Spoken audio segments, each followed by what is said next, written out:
नमस्ते दोस्तों और हमारे YouTube चैनल पर आपका स्वागत है। आज हम भारत सरकार की एक महत्वपूर्ण योजना के बारे में बात करेंगे, unified pension scheme UPS.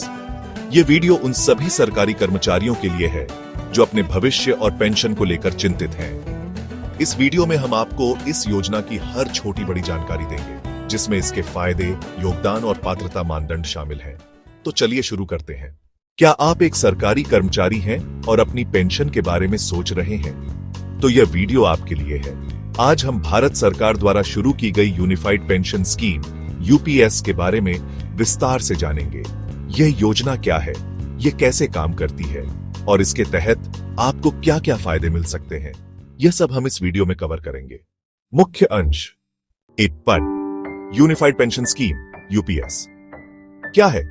Unified pension scheme, जिसे एनपीएस नेशनल पेंशन सिस्टम का एक विकल्प माना गया है, एक ऐसी योजना है जो रिटायरमेंट के बाद एक निश्चित पेंशन की गारंटी देती है। यह एक फंड बेस्ड योजना है, जिसका मतलब है कि पेंशन का भुगतान कर्मचारियों और केंद्र सरकार दोनों के योगदान पर निर्भर करेगा। 8. योजना कब से शुरू होगी? यह योजना 8 अप्रैल 2025 से लागू है। 8. कौन इसके लिए पात्र है? केंद्र सरकार के वे सभी कर्मचारी जो एनपीएस के तहत आते हैं, वे इस योजना को चुन सकते हैं। अगर आप 10 साल की सेवा पूरी कर सुपर एन्युएशन पार रिटायर होंगे, तो आप इस स्कीम के तहत सुनिश्चित पेंशन प्राप्त करने के पात्र होंगे। 8. योगदान दर क्या है?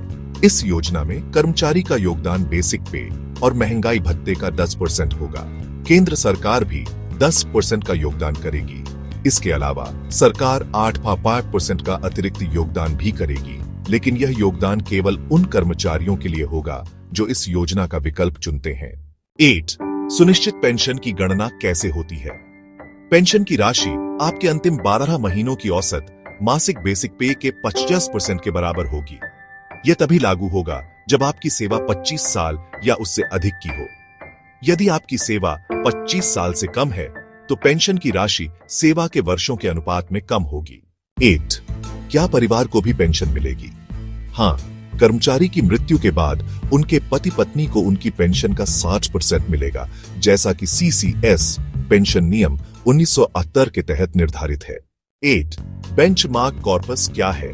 यह एक ऐसा फंड है जो एक मानकीकृत तरीके से गणना किया जाता है। इसका उपयोग यह सुनिश्चित करने के लिए किया जाता है कि कर्मचारियों को उनकी पेंशन का भुगतान समय पर और बिना किसी रुकावट के हो। यदि किसी कर्मचारी के व्यक्तिगत कॉर्पस का मूल्य बेंचमार्क कॉर्पस से कम है, तो सरकार इस कमी को पूरा करेगी। 8. क्या 25 साल से कम सेवा वाले कर्मचारी भी निश्चित पेंशन के पात्र हैं? हाँ, यदि आपकी सेवा 25 साल से कम है, तो भी आपको आनुपातिक पेंशन मिल सकती है। उदाहरण के लिए, यदि आपने 20 साल की सेवा की है, तो आपको 20-25 के अनुपात में पेंशन मिलेगी। 8. क्या मैं अपनी पेंशन स्कीम बदल सकता हूँ? हाँ, सेवानिवृत्ति से पहले आपको अपनी पेंशन योजना बदलने का एक मौका मिलेगा, यदि आप ऐसा करना चाहते हैं। 8. पुराने पेंशनधारियों का क्या होगा? जो लोग पहले ही सेवानिवृत्त हो चुके हैं, उन्हें इस योजना का लाभ नहीं मिलेगा। निष्कर्ष, एंडिंग। तो दोस्तों, यह थी यूनिफाइड पेंशन स्कीम के बारे में एक विस्तृत जानकारी।